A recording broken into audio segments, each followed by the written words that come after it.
International news दिसंबर महीने के international news में सबसे पहले बताना चाहूँगी, 6th generation fighter jet develop किया गया है जापान के द्वारा। जी हाँ, जापान भी फाइटर जेट डेवलपमेंट में आ चुका है और ये न्यूज़ इम्पॉर्टेंट इसलिए है क्योंकि जापान हमेशा से पीस लविंग कंट्री के लिए जाना जाता है और वो कभी भी न्यूक्लियर वेपन डेवलपमेंट में नहीं काम किया है। लेकिन अब ऐसी सिचुएशन आ रही है वर्ल्ड में, इंटरनेशनल सिक्योरिटी में बहुत सारी कंट्री जो है वो न्यूक्लियर पावर डेवलप कर रही है, फाइटर जेट डेवलप कर रही है ताकि वो फाइट कर सके। तो इसी संदर्भ में 6th generation fighter jet Japan develop कर रहा है यूनाइटेड किंगडम और इटली की मदद से, यानी कि Japan 6th generation fighter jet develop कर रहा है। और ये फाइटर जेट जो है इसका नाम क्या होगा वो देख लेते हैं। तो इसका नाम है मित्सुबिशी FX फाइटर जेट। ठीक है, आगे बढ़ते हैं। World first commercial moon lander. जी हाँ, फिर से जापान न्यूज़ में। जापान ने बहुत ही इंपॉर्टेंट काम किया है।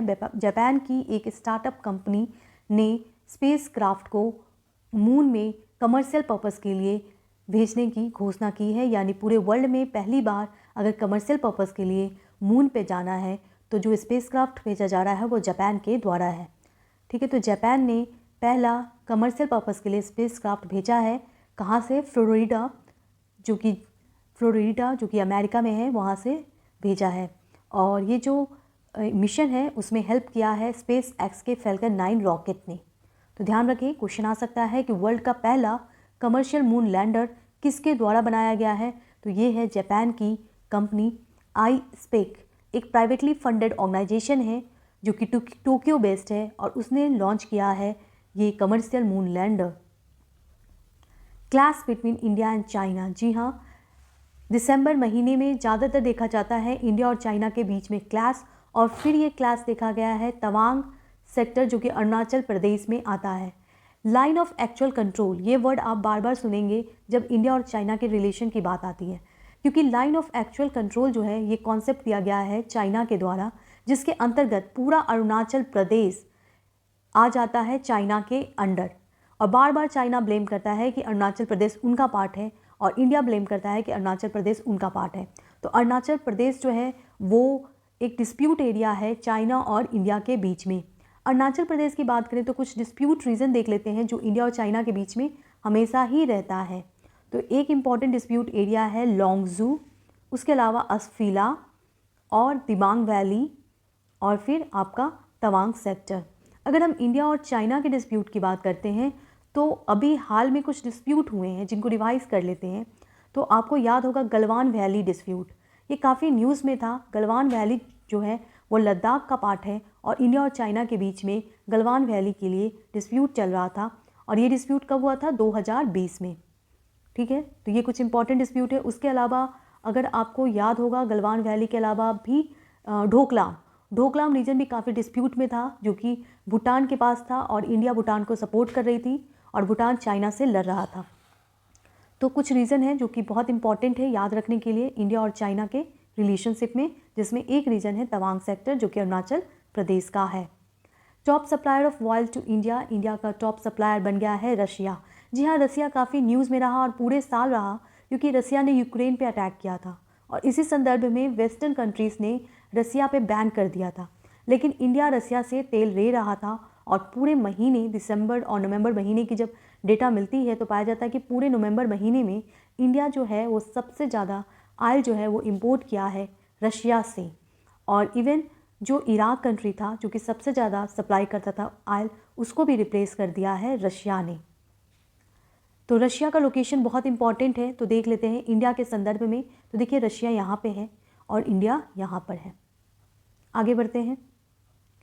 न्यूजीलैंड गवर्नमेंट ने पास किया है पहला लॉ पूरे वर्ल्ड में जो कि टोबैको को कम्प्लीटली बैन करता है, यानी अब किसी भी प्लेस पे टोबैको स्मोकिंग नहीं की जा सकती है। आपने जोन सुना होगा, नो स्मोकिंग जोन, ये पूरा कंट्री ही नो स्मोकिंग जोन बन चुका है। ये फैसला लिया गया है न्यूजीलैंड गवर्नमेंट के द्वारा। 7 कंट्री अभी हाल में डील साइन किया है वियतनाम से, और वियतनाम को सपोर्ट करने के लिए 15.5 बी इनर्जी डील डॉलर दिया है ताकि वियतनाम कंट्री जो है वो नेट ज़ीरो कार्बन एमिशन की तरफ मूव कर पाए। देखिए, अगर हम कंट्री की बात करते हैं तो हर एक कंट्री ने एक टारगेट फिक्स किया है ज़ीरो कार्बन एमिशन के लिए। तो अगर हम net zero carbon emission Vietnam की बात करें तो उसने किया है 2050। तो इस तरह से ध्यान रखें, इंडिया ने किया है 2070। ठीक है, तो ये बहुत इंपॉर्टेंट है। कार्बन इमिशन को कम करने के लिए डेवलप्ड कंट्री ने डेवलपिंग कंट्री की सपोर्ट करने के लिए $15.5 भी एनर्जी डील किया है। किस कंट्री को? तो वियतनाम और G7 ग्रुप के बीच में ये डील साइन हुआ है। US announces historic nuclear fusion breakthrough. जी हाँ, बहुत इंपॉर्टेंट न्यूज़ है न्यूक्लियर फ्यूज़न ब्रेक थ्रू। ऐसा है, जैसा कि हम सभी जानते हैं कि अभी तक हम लोग न्यूक्लियर एनर्जी जनरेट कर रहे थे फ्यूज़न प्रोसेस से। फ्यूज़न में क्या होता है? तो फ्यूज़न में एक बड़ा जो न्यूक्लियस होता है वो ब्रेक डाउन होता है छोटे छोटे न्यूक्लियस में, जिसमें हमने देखा यूरेनियम जो है वो अपने आइसोटॉप में ब्रेक डाउन होता है। तो ये हमने देखा था फ्यूज़न में। फ्यूज़न प्रोसेस क्या होता है? जब छोटे छोटे न्यूक्लियस मिलकर एक न्यूक्लियस बनाते हैं, जैसे हीलियम और हीलियम मिलकर हाइड्रोजन बनाता है।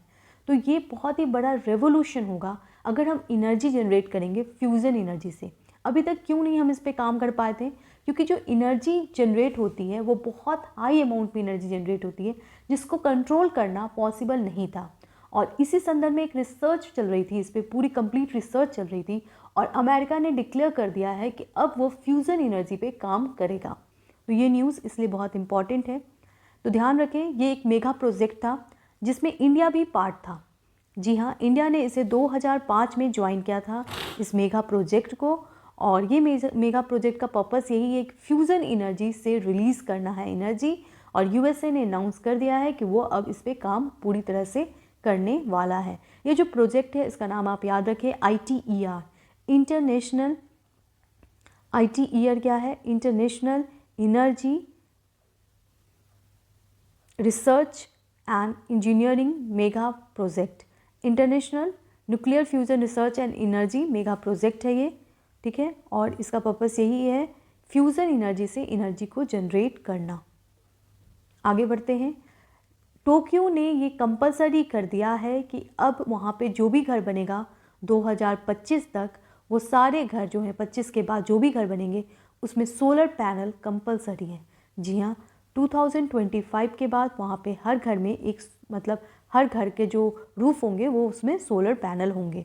ये पहली कंट्री है जिसने अनाउंस किया है, तो बहुत मायने रखता है। कंट्री नहीं, सिटी है, वो है टोक्यो। ठीक है, तो टोक्यो में अब जो घर बनेंगे वहाँ पे सोलर पैनल होंगे ताकि जो कार्बन इमिशन है उसको कम किया जाए, क्योंकि जापान जो है वो 5th largest carbon emitter country है। तो बहुत इंपॉर्टेंट है। पहला कौन है बताएं? तो पहला अमेरिका है, ये ध्यान रखें आप। आगे बढ़ते हैं। 70 years of relationship between India and Japan. अभी हाल में हमने सेलिब्रेट किया है 70 ईयर्स डिप्लोमेटिक रिलेशनशिप जापान के साथ, और ये बहुत अच्छी अचीवमेंट है इंडिया और जापान के रिलेशनशिप में। तो आपसे पूछा जा सकता है कि हमने किस कंट्री के साथ अभी हाल में 70 ईयर्स एनिवर्सरी सेलिब्रेट किया है? तो वो है Japan. Spain passes new transgender law. देखिए, ट्रांसजेंडर जो है वो बहुत ही सेंसिटिव इशू है, और इसी संदर्भ में स्पेन ने एक नया लॉ पास किया है, ट्रांसजेंडर लॉ। इसके अंतर्गत क्या होगा देखते हैं। इसके अंतर्गत जो भी 16 ईयर्स से एबव एज के हैं वो अपना जेंडर बदल सकते हैं। ठीक है, और ये अनाउंसमेंट आ चुका है स्पेन गवर्नमेंट के द्वारा। First case of deadly brain eating amoeba infection reported in South Korea. देखिए, बीमारी बहुत सारी आती है और अभी हाल में एक ऐसा इन्फेक्शन पाया गया एक 50 ईयर्स ओल्ड पर्सन में साउथ कोरिया में, जहाँ पे उसके पूरे ब्रेन को खा गया अमोइबा ने।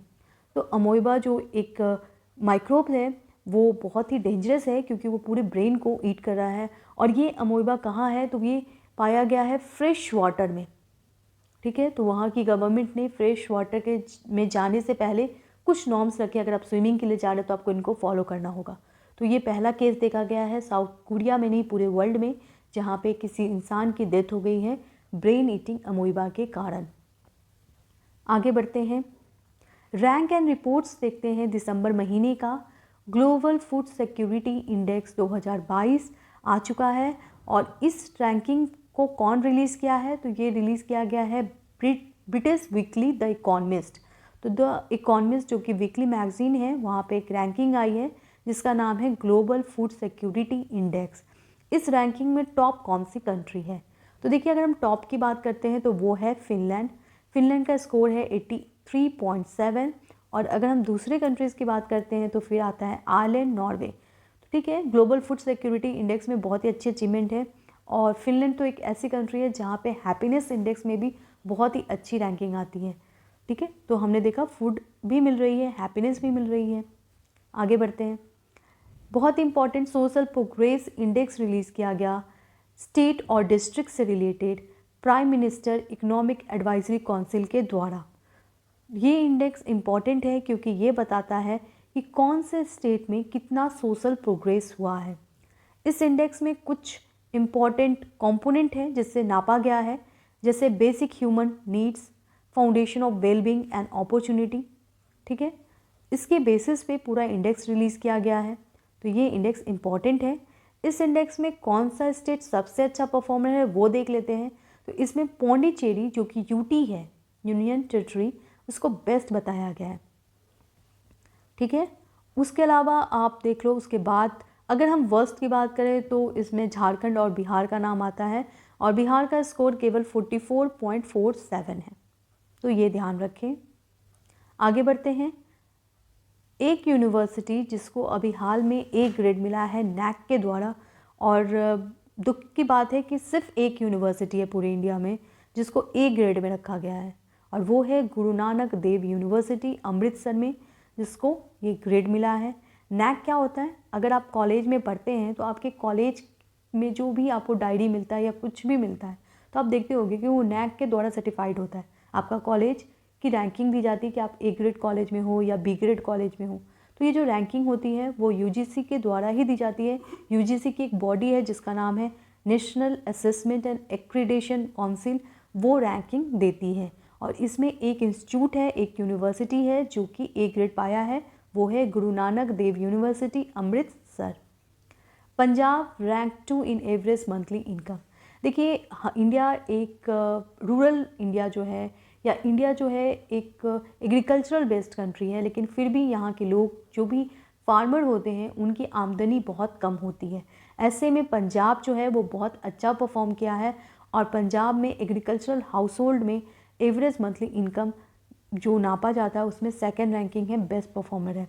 अगर हम बेस्ट परफॉर्मर की बात करें यानी फर्स्ट रैंकिंग किसकी आई है तो वो है मेघालय। मेघालय को फर्स्ट रैंकिंग आई है और सेकंड आया है पंजाब, वो ध्यान में रखें। वीडियो में कहीं डाउट हो, आवाज़ में कोई इशू हो, कुछ भी प्रॉब्लम हो तो ज़रूर कमेंट बॉक्स में बताएं। Forbes annual list. देखिए Indian badminton star PV Sindhu, जिनको हम सभी जानते हैं, इनको फोर्ब्स एनुअल लिस्ट में टॉप परफॉर्मर में रखा गया है। 25 टॉप फोर्ब्स लिस्ट में सबसे ज़्यादा हाईएस्ट पेड फीमेल एथलीट में नाम आता है पीवी सिंधु का। पीवी सिंधु जो कि 2016 में सिल्वर मेडल जीती थी ओलंपिक में। अच्छा बताएं 2020 में इनको कौन सा मेडल मिला था? तो इनको मिला था ब्रॉन्ज, ये ध्यान रखें। ठीक है, पीवी सिंधु जिनको टॉप 25 लिस्ट में वर्ल्ड के हाईएस्ट पेड फीमेल एथलीट में नाम आता है। आगे बढ़ते हैं। India is rank 5th on the global list of the best cuisines for 2022। जी हाँ, वर्ल्ड में बेस्ट खाना में 5वें स्थान पे इंडिया का नाम आता है। अगर हम फर्स्ट प्लेस की बात करें तो वो ग्रीस और स्पेन है। ठीक है, इंडिया का जो पॉइंट आया है वो है 4.54 जो कि बेस्ट है। और किस में बेस्ट है इंडिया? तो गरम मसाला, मलाई, घी, बटर, गार्लिक नान और कीमा में। ठीक है, और ये लिस्ट किसके द्वारा निकाला गया है? तो ये निकाला गया है टेस्ट एटलस के द्वारा। देखिए इस वीडियो में बहुत ज़्यादा इन्फॉर्मेशन नहीं शेयर करने की कोशिश की गई है, जो भी आपके एग्जाम के लिए इम्पॉर्टेंट है उन्हीं को यहाँ पे कवर किया गया है। अवार्ड एंड ऑनर देख लेते हैं। साहित्य अकेडमी अवार्ड दिया गया, बहुत इंपॉर्टेंट अवार्ड होता है और ये अवार्ड लिटरेचर में दिया जाता है। इसमें राइटर एम राजेंद्रन जो कि तमिलनाडु के हैं, इनको दिया गया है इनके नोवेल काला पानी के लिए। ठीक है, इसमें अवार्ड क्या मिलता है? तो कैश प्राइज मिलता है 1 लाख रुपया और कॉपर शील्ड, ये ध्यान में रखें। और ये अवार्ड किस क्षेत्र में दिया गया है? साहित्य में, लिटरेचर में। रोहिणी नायर अवार्ड, ये अवार्ड भी इम्पॉर्टेंट है क्योंकि ये अवार्ड रूरल डेवलपमेंट से जुड़ा है। देखिए सेती रिचम संगथरम अवार्ड है Rohini Nair prize for rural development. तो जो पर्सनालिटी जिनको ये अवार्ड दिया गया है उनका नाम है सेठी रिचम सागथम, ठीक है। और इनको अवार्ड दिया गया है Rohini Nair prize rural development के लिए। रोहिणी नायर कौन थी? तो ये एक स्कॉलर थी, एडमिनिस्ट्रेटर थी। इन्होंने अपना पूरा जीवन रूरल इंडिया के डेवलपमेंट में लगाया है। ये अवार्ड इसलिए भी इम्पॉर्टेंट है क्योंकि इसे दिया गया है नीति आयोग के वाइस चेयरमैन सुमन बेरी के द्वारा। आगे बढ़ते हैं। UIDAI headquarter building win top green building award. देखिए, ग्रीन बिल्डिंग अवार्ड दिया गया और इसमें पहला पोजीशन पाया unique identification authority of India, जिसके द्वारा आधार दिया जाता है। और उसका जो हेडक्वार्टर है UIDAI का, जो कि न्यू दिल्ली में है, इसे मिला है top national level green building award. ये जो अवार्ड है नेशनल ग्रीन बिल्डिंग अवार्ड, ये एक्चुअली गृहा प्रोग्राम के अंतर्गत दिया जाता है। गृहा प्रोग्राम क्या है?